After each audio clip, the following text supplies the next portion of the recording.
Columbia, British Columbia, just off the coast of Kitimat, history is being made. Canada has officially launched its first ever liquefied natural gas, LNG, export to Asia. This isn't just a trade milestone. It's a geopolitical turning point.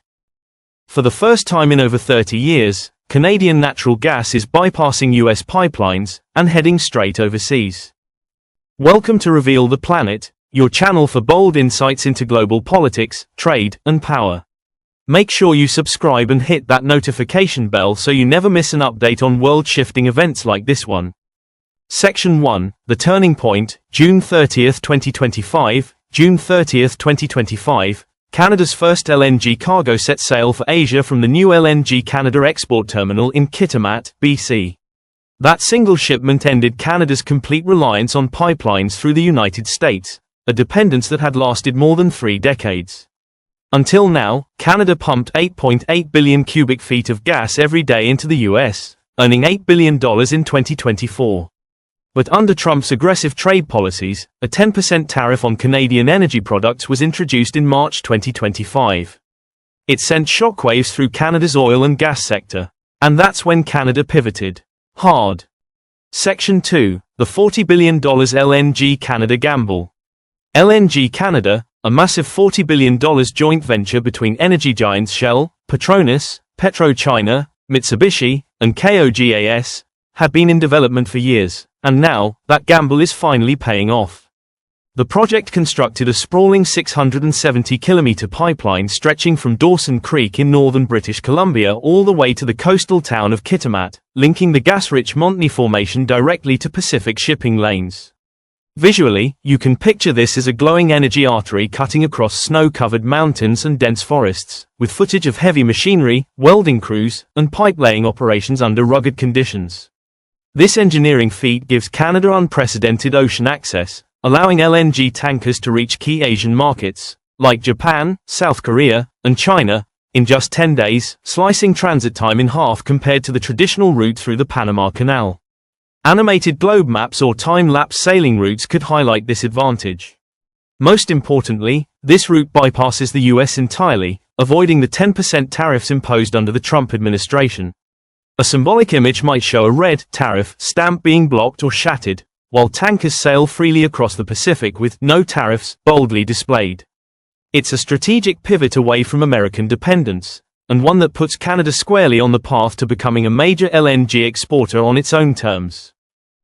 Section 3. Asia welcomes a new supplier. Across the Pacific, energy-hungry nations like Japan, South Korea, and China are moving quickly to secure liquefied natural gas that is not only clean and reliable, but also free from the geopolitical baggage tied to Russia or the United States. Japan, the world's largest LNG importer, has already committed to bringing in an additional 20 million tons per year by 2026, driven by its dependence on imported gas for over 80% of its electricity. Meanwhile, South Korea is rapidly expanding its national LNG storage capacity by 50% to ensure long-term energy security, and China, now the fastest-growing LNG consumer on the planet, has signed a series of long-term contracts aimed at locking in stable winter supplies for years to come. Visually, this shift can be depicted with flags and port animations, maps of Asia lighting up with growing demand, and stock footage of industrial facilities, power plants, and tank farms under construction. Enter the Gaslog Glasgow, Canada's first LNG tanker to reach Asia. On June 30, 2025, it departed Kitimat fully loaded with 2.66 million tons of premium, hydro-powered LNG, marking a historic moment. That single voyage didn't just deliver energy, it established a brand new trade corridor. Bypassing both US pipelines and the congested Panama Canal, this new Pacific route cut shipping times in half and eliminated the costly tariffs that once held Canadian exports hostage. Sweeping drone shots of LNG tankers crossing the open Pacific, paired with overlay text like New Energy Route or Tariff-Free Access, would underline just how transformative this development is. For Japan, South Korea, and China, Canada's arrival as a neutral, stable LNG supplier is not just welcome, it's essential. Section 4. A blow to Trump's trade war. The Trump administration believed its tariffs would tighten America's grip on Canadian energy exports, leveraging economic pressure to keep Canadian gas flowing south. But instead of control, Washington triggered a dramatic shift. The 10% tariff on Canadian LNG backfired, pushing Canada to fast-track its independence and open direct access to Asia. Now, with the launch of LNG Canada, over 170 tanker shipments are scheduled annually to Japan, South Korea, and Singapore, creating a robust, Pacific-facing trade pipeline that leaves the US out of the equation entirely. The era of America's de facto monopoly on Canadian gas is over.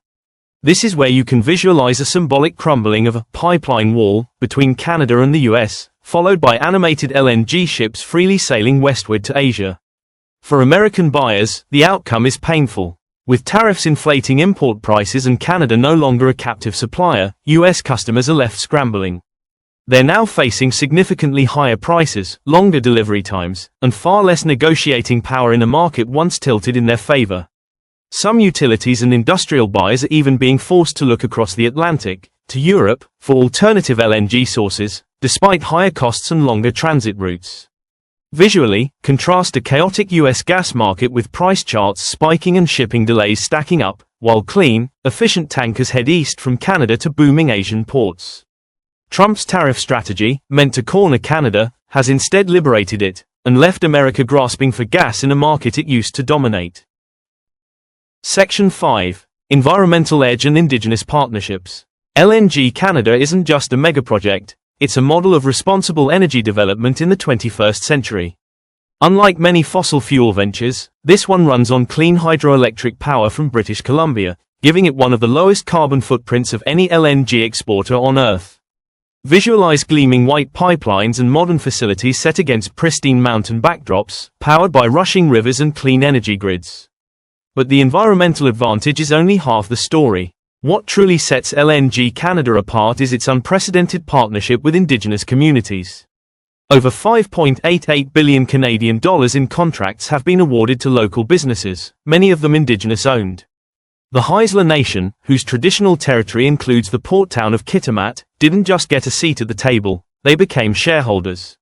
The Haisla now hold equity in the Coastal GasLink pipeline itself, creating one of the rarest and most impactful models of Indigenous economic participation in a global energy project.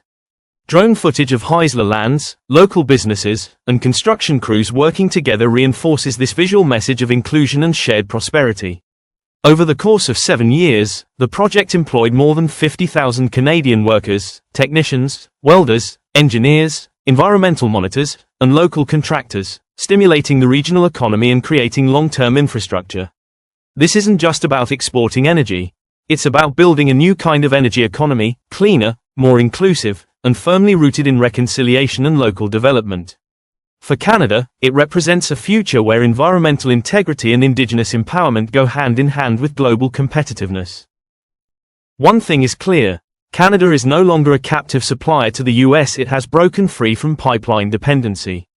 It's exporting clean LNG to Asia on its own terms, faster, cheaper, and with less geopolitical baggage. This is more than Trump's tariffs backfiring. It's the rebirth of Canada as a global energy player. And it's only the beginning. What do you think? Will Canada lead the global LNG race, or get swept up by giants like Qatar and the US? Drop your thoughts in the comments below. And don't forget to like, subscribe, and share this video. We'll be watching closely as Phase 2 unfolds. Stay tuned.